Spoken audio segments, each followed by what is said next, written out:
Dear students, a very warm welcome to all of you in my today's lecture of Operations Research. In today's lecture, we will discuss upon the further numerical on expected monetary value. The question is as follows. A producer of boats has estimated the following distribution of demand for a particular kind of boat. Number of boats 0, 1, 2, 3, 4, 5, 6 and probability 0.14, 0.27, 0.27, 0.18, 0.09, 0.04 and 0.01 respectively. Each boat costs him rupees 7,000 and he sells them for rupees 10,000 each. Boats left unsold at the end of the season must be disposed of for rupees 6,000 each. How many boats should be in stock so as to maximize his expected profit? तो इस particular question में आपको दे रखा है boats के regarding एक estimate किया गया है डिस्ट्रीब्यूशन ऑफ डिमांड को, जो कि इंफॉर्मेशन आपको अवेलेबल है। हर एक बोट उसको 7,000 में पड़ती है और वो उसको 10,000 में सेल कर देता है, और जो बोट सेल नहीं होती है उसको उसे 6,000 रुपये में डिस्पोज करना होता है। तो आपको यहाँ डिटरमाइन करना है कि उसे कितना स्टॉक मेंटेन करना चाहिए बोट्स का, जिससे कि वो अपने एक्सपेक्टेड प्रॉफिट को मैक्सिमाइज कर सके। That is clear. तो सबसे पहले तो हम कैलकुलेट करेंगे यहाँ पर मार्जिनल प्रॉफिट। तो मार्जिनल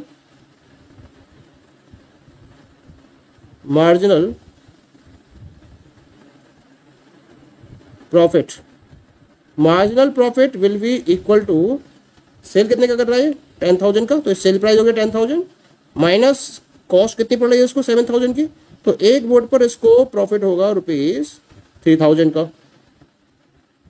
ठीक है, अब निकालते हैं मार्जिनल लॉस कितना होगा।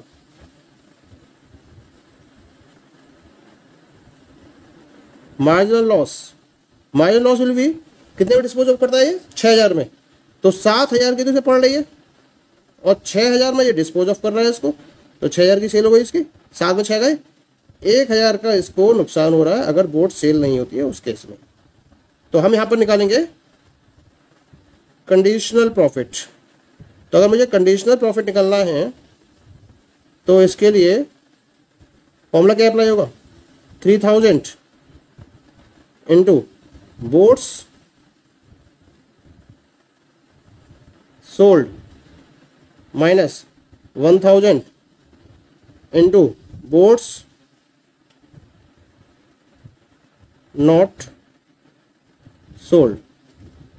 इस प्रॉपर फॉर्मूले को अप्लाई करते हुए हम अब क्या करेंगे, हम कंडीशनल प्रॉफिट और उसके बाद एक्सपेक्टेड प्रॉफिट को डिटरमाइन करेंगे। तो इसके रेफरेंस में पहले आपको एक टेबल ड्रॉ करनी होगी। इसका फॉर्मेट कुछ इस तरीके से होगा, as you are looking here this is the format of the table. ठीक है, तो यहाँ फॉर्मेट आपको ड्रॉ करना होगा पहले। ठीक है, और इस फॉर्मेट में यहाँ मैंने डिफाइन कर रखा है स्टोर ऑफ नेचर को 0, 1, 2, 3, 4, 5, 6 तक दे रखी है। प्रोबेबिलिटी नोट कर लेते हैं। इसकी प्रोबेबिलिटी दे रखी है आपको 0.14, 0.27, 0.18, 0.14, 0.27, अगेन 0.27 है ये, दैट इज 0.27। ठीक है, इसके बाद फिर आपकी है 0.18, देन 0.09, 0.04 और लास्ट में देंगे 0.01। ठीक है, तो मेरे पास प्रोबेबिलिटी कैलकुलेट हो गई। अब हम निकाल देते हैं कंडीशनल प्रॉफिट को due to course of action, यानी कि आपका परचेज डिसीजन हो गया। 0 परचेज करेगा 1, 2, 3, 4, 5 या फिर 6, और ऐसे यहाँ पर स्टेट ऑफ नेचर को डिफाइन कर दिया यहाँ पे। अब मान लीजिए 0 की परचेजिंग है और 0 की ही उसकी सेल है, तो यहाँ उसको प्रॉफिट 0 हो जाएगा। 0 की परचेजिंग है, 1 की डिमांड है, तो भी प्रॉफिट उसका 0 हो जाएगा। हर केस में इसका प्रॉफिट कितना आएगा 0 ही आएगा यहाँ पर, तो इसको मैंने नोट कर दिया यहाँ पर। अब अगर 1 की परचेजिंग है और 0 की डिमांड है तो 1 का तो लॉस हो गया इसको, और जो 1 का लॉस हुआ उसमें 1,000 रुपीज का लॉस हो गया, यानी कि माइनस का 1,000 यहाँ आ जाएगा। ठीक है, ऐसे यहाँ पे देखते हैं 1 की परचेजिंग है और 1 की डिमांड है, तो इसका मतलब 3,000 रुपये का प्रॉफिट हो गया इसको, तो 3,000 का यहाँ हो गया इसको प्रॉफिट। नाउ 1 की इसकी डिमांड है, 1 की परचेजिंग है और 2 की डिमांड है, तो एक तो उसकी सेल हो ही रही है, डिमांड चाहे कितनी की बढ़ती चली जाए, एक तो उसकी सेल हो ही रही है, तो हर बार उसका प्रॉफिट 3,000 ही रहेगा इस केस में। यहाँ भी 3,000, यहाँ भी 3,000, यहाँ भी 3,000, 3,000, 3,000। ठीक है, अब हम बात करते हैं सेकंड स्ट्रेटजी की, यानी क्या वो दो बोर्ड्स को परचेज करता है। डिमांड कितने की? 0 की, तो दो पर नुकसान हो गया इसको, माइनस का 2,000 का। ठीक है, अब 2 की इसकी परचेज है, 1 की डिमांड है, तो 1 सेल हो गई, 1 सेल नहीं हुई, तो जो 1 सेल हुई उस पर 3,000 का फायदा हुआ, और जो 1 सेल नहीं हुई उस पर 1,000 का नुकसान हुआ। तो नेट प्रॉफिट कितने का हो गया इसका? प्लस का 2,000 का। ठीक है, ऐसी इसकी 2 की परचेजिंग है और 2 की डिमांड है, तो 2 की 2 सेल हो गई इसकी, तो 6,000 रुपये का प्रॉफिट हो गया इसे नेट। अब अगले केस में क्या है? 2 की परचेजिंग है और 3 की डिमांड है, तो परचेजिंग 2 की है, डिमांड 3 की है, तो परचेज तो सेल तो इसकी सारी हो गई। तो इसका मतलब अब यहां से इसका जो प्रॉफिट होगा 6,000 का, वो लास्ट तक सेम रहेगा हर सिचुएशन में। ठीक है, अब इसकी बात करते हैं थर्ड स्ट्रेटजी की, सॉरी फोर्थ स्ट्रेटजी की, कि वो 3 की परचेजिंग करता है, डिमांड 0 की है, डिमांड 0 की है, इसका मतलब 3 का 3 उसका सेल नहीं हुआ, नुकसान कितने का हो गया उसको? 3,000 रुपये का, क्योंकि एक पर 1,000 का नुकसान है, तो 3 पर हो गया उसका 3,000 का नुकसान, तो माइनस का 3,000। ठीक है, अब यहाँ 3 की क्या है? परचेजिंग, 1 की क्या है? डिमांड। तो 1 सेल हो गई, 1 सेल हुई तो 3,000 रुपये मिल गए इसे, और 2 सेल नहीं हुई इसकी, तो 2,000 रुपये इसके गए। नेट प्रॉफिट कितने का रहेगा इसका? 1,000 का। ठीक है, अब अगर 3 की परचेजिंग है, 2 की डिमांड है, तो 2 पर तो प्रॉफिट हो गया उसको 2,000, 2 3 6,000 रुपये का, और 1 पर 1,000 का नुकसान हो गया, 6 में जाग गया 5,000 का इसको नेट प्रॉफिट हो जाएगा यहाँ पर। 3 की परचेजिंग है, 3 की डिमांड है, तो 3 की 3 सेल हो गई इसकी, तो 3 3 9,000 रुपये का नेट प्रॉफिट हो जाएगा। अब यहाँ से इसकी ये प्रॉफिट 9,000 सेम रहेगा, क्योंकि हर केस में जो परचेजिंग है वो कम है और डिमांड ज़्यादा है। अब यहाँ पे देखते हैं नेक्स्ट स्ट्रेटजी में 4 की परचेजिंग है, 0 की डिमांड है, तो 4 का 4 नुकसान हो गया, यानी कि माइनस का 4,000 का नुकसान हो गया इसका।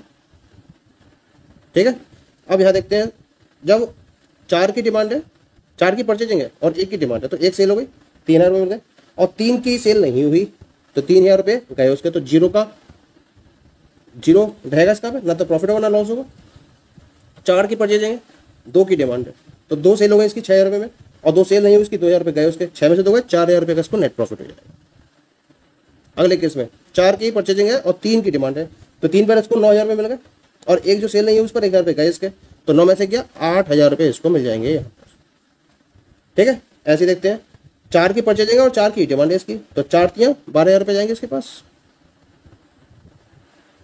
अगले केस में भी 12,000 रहेंगे, और अगले केस में भी 12,000 ही रहेंगे। ठीक है, अब 5वें अगर 5 की परचेजिंग करता है, तो 5 की परचेजिंग है, 0 की डिमांड है, तो 5,000 का तो नुकसान हो गया यहाँ पर, इसको माइनस 5,000 लिख देंगे। ठीक है, और यहाँ माइनस का 6,000 हो जाएगा। ठीक है, अब देखते हैं यहाँ पर 5 की परचेजिंग है और 1 की डिमांड है, तो 5 की परचेजिंग की डिमांड तो 1 गई इसकी है ना 3,000 रुपये में, और 4 पर 4,000 का नुकसान हो गया, तो इसे नेट नुकसान कितना का हो गया? माइनस का 1,000, 3,000 का फायदा हुआ उसे, 3,000 की तो बोट बिक गई इसकी है ना, सेल हो गई, और जो 4 सेल नहीं हुई उस पर 4,000 गए इसके, तो 3,000 माइनस 4,000 यानी कि माइनस का 1,000, यहाँ नुकसान हो गया 1,000 रुपये का इसको। नेक्स्ट 5 की परचेजिंग, 2 की डिमांड, तो 2 पर मिल गया इसको 6,000 रुपये। ठीक है, और 3 पर 3,000 गए इसके, 6 में 3,000 का फायदा हुआ यहाँ पर। नेक्स्ट केस में 5 की परचेजिंग है और 3 की डिमांड है, तो 3 3 9 तो मिल गए यहाँ पर। ठीक है, और 2,000 गए इसके, तो 9 में 2 गए 7,000। नेक्स्ट देखो 5 की परचेजिंग है और 4 की डिमांड है, तो 4 पर कितना आ गया इसके 12,000, 1 पर 1,000 गए, 12 में से गए 11,000। ऐसे ही 5 की परचेजिंग है, 5 की डिमांड है, तो 5 के 5 सेल हो गए, 5 के 15,000, और ये भी कितना रहेगा 15,000 ही रहेगा यहाँ पर। अब बात करेंगे लास्ट स्ट्रेटजी की। 6 की परचेजिंग है, 0 की डिमांड, तो 6,000 का नुकसान हो गया। 6 की परचेजिंग है, 1 की डिमांड है, तो 1 पर 3,000 मिले इसे, और 5 में 5,000 गए, तो माइनस का 2,000 का नुकसान हो गया यहाँ पर इसका। ठीक है, ऐसे ही 6 की परचेजिंग है, 2 की डिमांड है, तो 2 पर इसके 6,000 रुपये आए। ठीक है, और 4 पर 4,000 चले गए, तो 2,000 रुपये का फायदा हो गया यहाँ पर इसको नेट। यहाँ देखिए 6 की परचेजिंग है, 3 की डिमांड है, 3 पर 9,000 रुपये आए, और 3,000 रुपये चले गए, 6,000 रुपये बचे। 6 की परचेजिंग, 4 की डिमांड, 4 की 12 आए, और 2 चले गए 10,000। 6 की परचेजिंग है, 5 की डिमांड है, 5 से 15 आए, ठीक है, और एक चले गए, यानी कि 14,000। और लास्ट में 6 की परचेजिंग है, 6 की डिमांड है, तो 6 3 18,000 रुपये आ गए इस पर नेट, ठीक है। अब मैं क्या करूँगा, प्रोबेबिलिटी से मल्टीप्लाई करते हुए एक्सपेक्टेड प्रॉफिट को निकालूंगा। तो यहाँ पर तो जीरो ही रहेगा सब जगह, तो इसको नोट कर लेते हैं, 0 0 0 0 0 0 0। अब इस वाले स्ट्रेटजी 1 के करेस्पॉन्डिंग -1000 इंटू 0.4, तो ये कितना जाएगा 140 माइनस का, ठीक है। 27 दिया 81, यहाँ की जाएगा 810 प्लस का, 27 दिया 81 अगेन, तो ये भी 810 हो जाएगा। 18 दिया 54 540, 9 दिया 27 270, 1 मिनट 1 2 2 जीरो जाएंगे, दोनों देते 270 आएगा, सही है। 4 दिया 12 120, यहाँ जाएगा 3 एकम 3 यानी कि 30, ठीक है। अब 2 के करेस्पॉन्डिंग बात करते हैं, 14 दूनी 28 माइनस का 280, 27 दूनी 54 45 प्लस का, ऐसे 27 की 6 से करेंगे 6000 से, तो 6 सत्ते 42 का 2 4 6 दूनी 12 4 16 162। इसके बाद इसकी बात करेंगे, 18 6 का 108, 48,000 हाँ 4 6 4 10 108, 9 भी करोगे 6 तो 9 6 का 54 0.09 इंटू 60, तो 0 9 6 का 54 540, ये कितना आएगा 0.18 से करोगे तो राजे का 108 1080 आएगा ये, ठीक है। ऐसे जबकि 6 की करोगे 4 से 6 24 240, 6 एकम 6 यानी कि ये आएगा आपके पास 60। अब 3 के करेस्पॉन्डिंग -3000 इंटू 4 14 14 42 420 माइनस का, ठीक है। ये आएगा 27 का 27 270 प्लस का, ये आएगा 27 पंजे 5 35 का 5 5 पैसे 5 3 5 3 13 135 1350, 18 में 108, ये अब 27 पंजे 5 35 का 5 5 3 13 और 1 0 1350 आएगा, सही है। अब 9 की करो 18 में 108 1080, ये 3 के गैस में निकालना है ना, 9 18 में 108 और 18 सिक्का 6 18 10 8 6 4 14 18 में 162,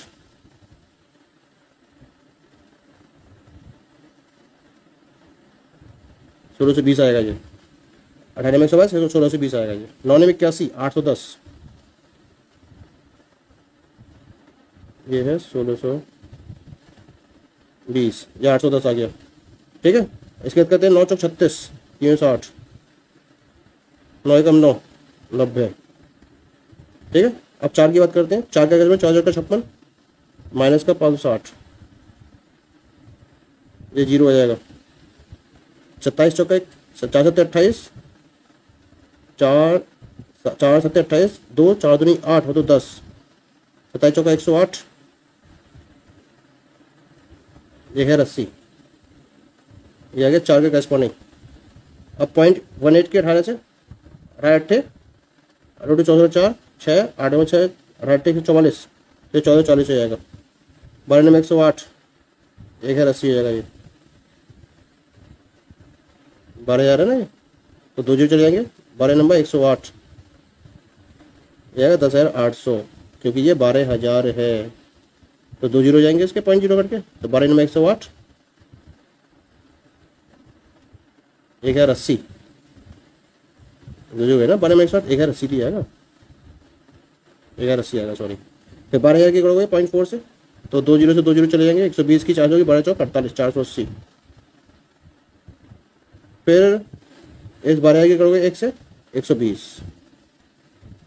अब 5 के करस्पॉन्डिंग -5000 गुणा 4 14 चौक 14 75 जाएगा माइनस का 700, और ये जाएगा 6 14 का 84 माइनस का 840, ठीक है।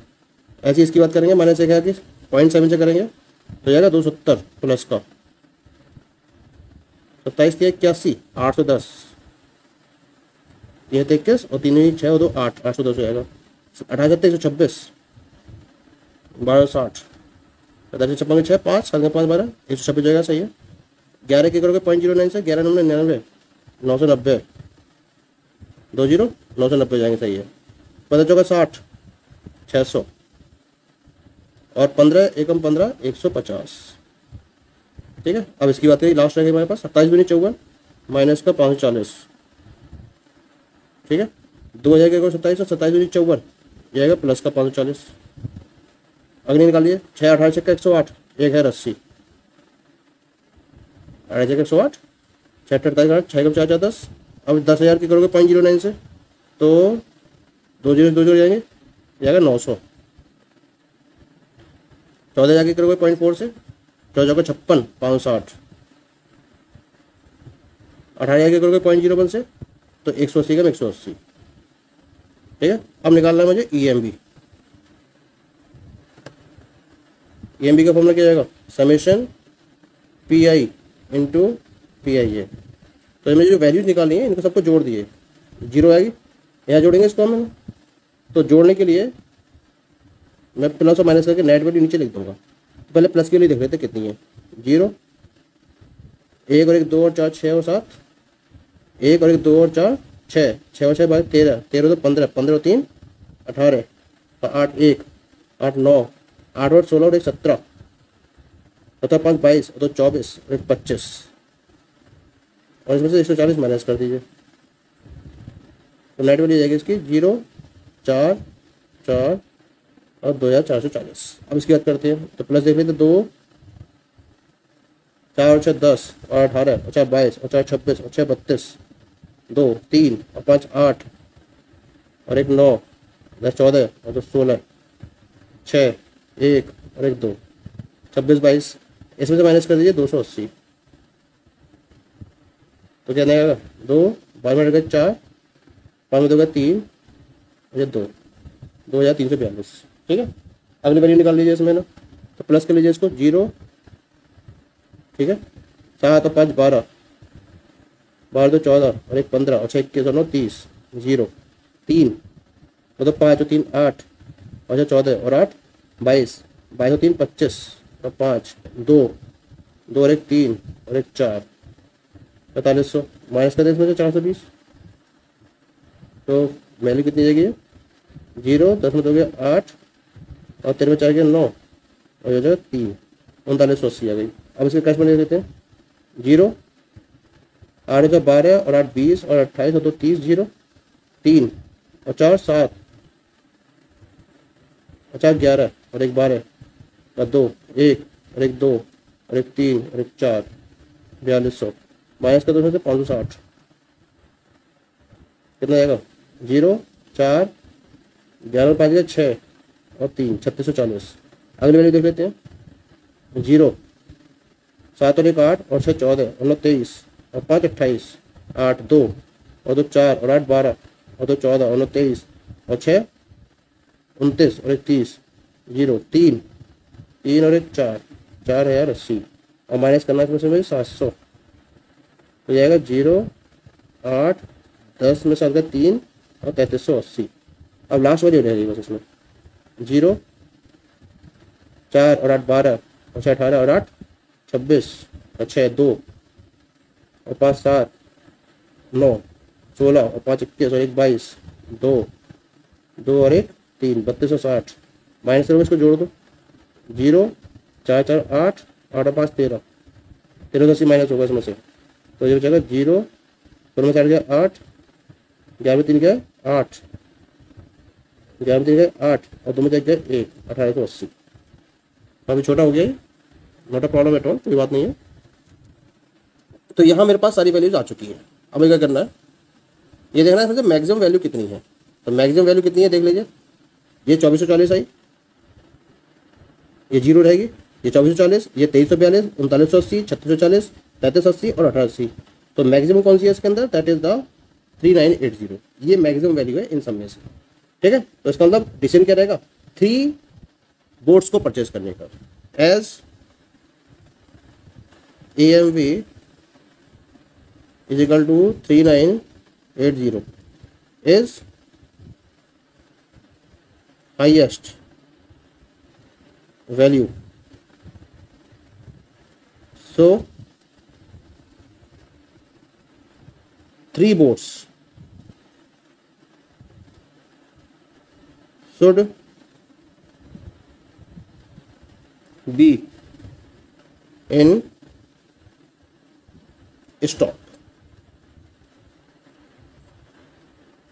This is the answer of the given question. Okay. Thank you.